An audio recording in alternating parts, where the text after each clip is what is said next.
The rain was merciless that night. It came down like the sky itself was crying, washing over the broken man who stood outside a closed diner, holding the small hand of his sleeping daughter. His clothes were soaked, his eyes hollow, his body trembling, not from the cold, but from exhaustion and despair. "We just need shelter," he whispered, his voice cracking. "Please, just one night." The lights in the diner flickered off. No one heard him. No one cared. That man was Ethan Cole, a decorated Marine veteran who had given 20 years of his life to serve his country, only to return home to find his wife gone, his savings drained, and the world moving on without him. Ethan's little girl, Mia, was only 6. She clung to his leg as he counted the few coins left in his calloused palm. 57 cents. That was all. The bank had taken the house, his car had been repossessed, and the small garage business he tried to start after service had failed in less than 6 months.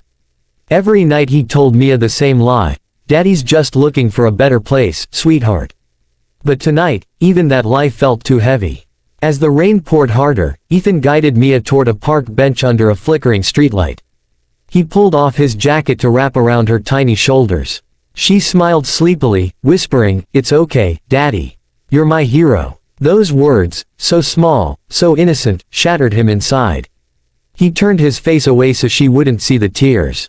Just a few blocks away, Grace Alcott, the CEO of Alcott Industries, sat in the backseat of her car, staring out the window. She was one of the city's most powerful women, known for her cold demeanor, sharp intellect, and a reputation that frightened even the boldest executives. But tonight, her heart wasn't in the boardroom.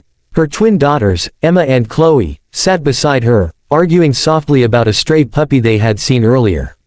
"Mom," Chloe said, pressing her face to the window, "that man, he's out there with a little girl." Grace frowned, leaning closer. The headlights illuminated Ethan and Mia huddled beneath the streetlight, soaked to the bone. "Stop the car," she ordered. The driver hesitated. "Ma'am, this isn't a safe area. Stop the car," she repeated, more firmly. The vehicle pulled over, and before anyone could stop her, Grace was stepping into the rain, her heels splashing through puddles as she approached the man who stood frozen in disbelief. "Sir," she said, her voice steady but kind, "you shouldn't be out here with a child. Do you have anywhere to go?" Ethan looked up slowly, his pride fighting his desperation. "We're fine, ma'am. We just, missed the shelter curfew." Grace saw the lie instantly. The way his shoulders sagged, the way the little girl shivered beneath his jacket, it broke something inside her that money and power had long hardened. "Please," she said softly. "Let me help." Ethan shook his head. "You don't even know us." Her daughters ran up behind her. "Mom, please. She's freezing." Grace looked at Mia, whose lips were trembling but who still managed a polite little smile.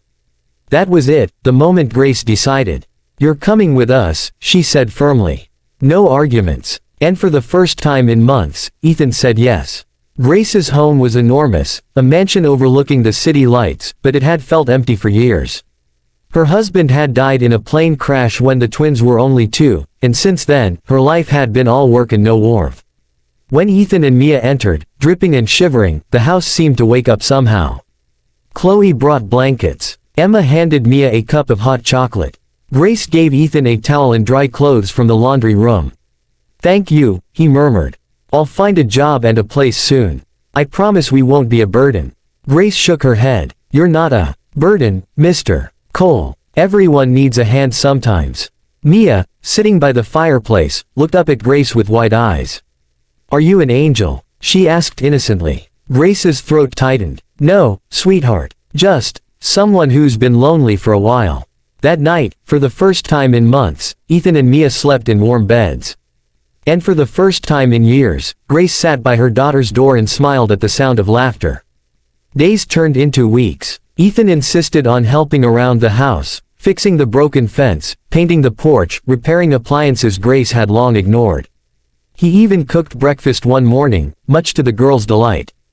Grace found herself watching him more often than she wanted to admit. There was something about his quiet strength, the way he talked gently to her daughters, the way he thanked her every single time, as if kindness was something rare and precious. But beneath his calm, Grace saw the storm he carried.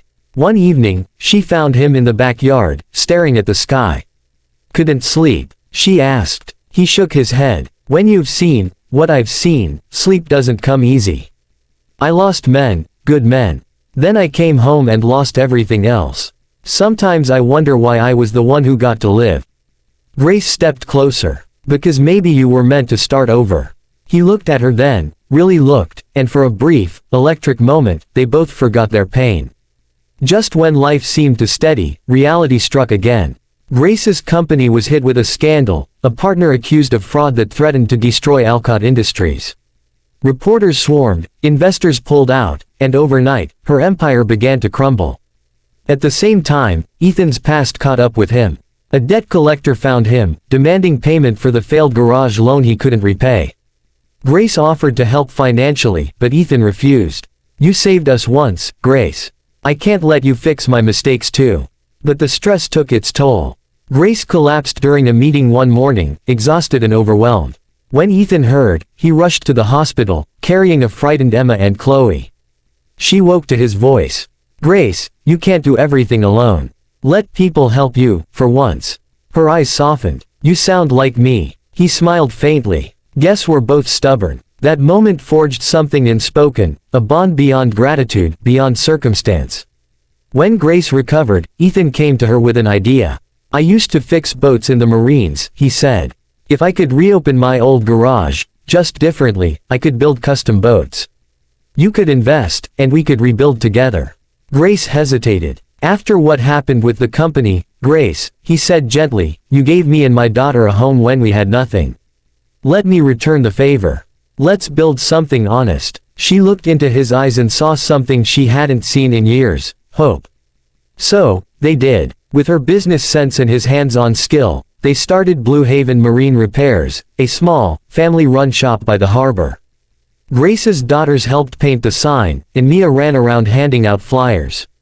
It wasn't easy. They faced storms, financial setbacks, long nights, moments of doubt, but they faced them together.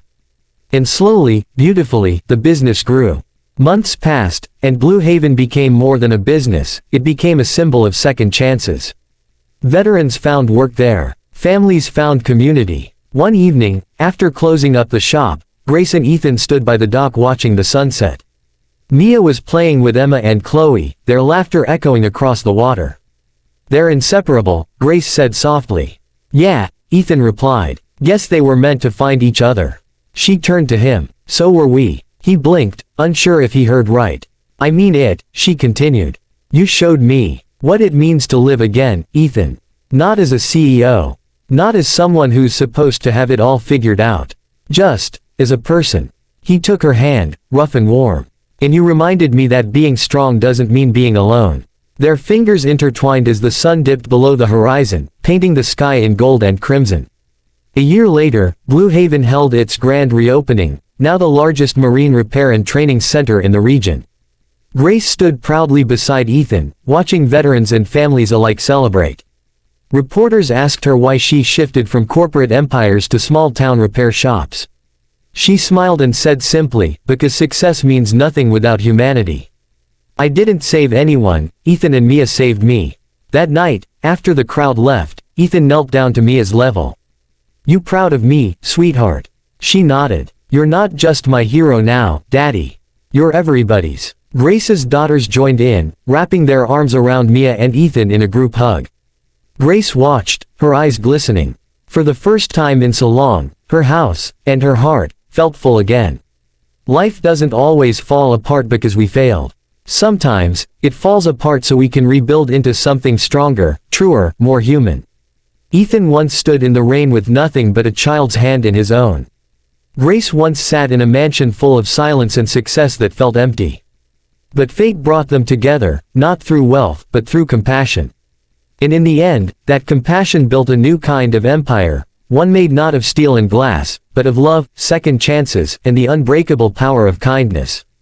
Because sometimes, when we whisper, "We need shelter, please, someone out there hears us." And answers with open arms.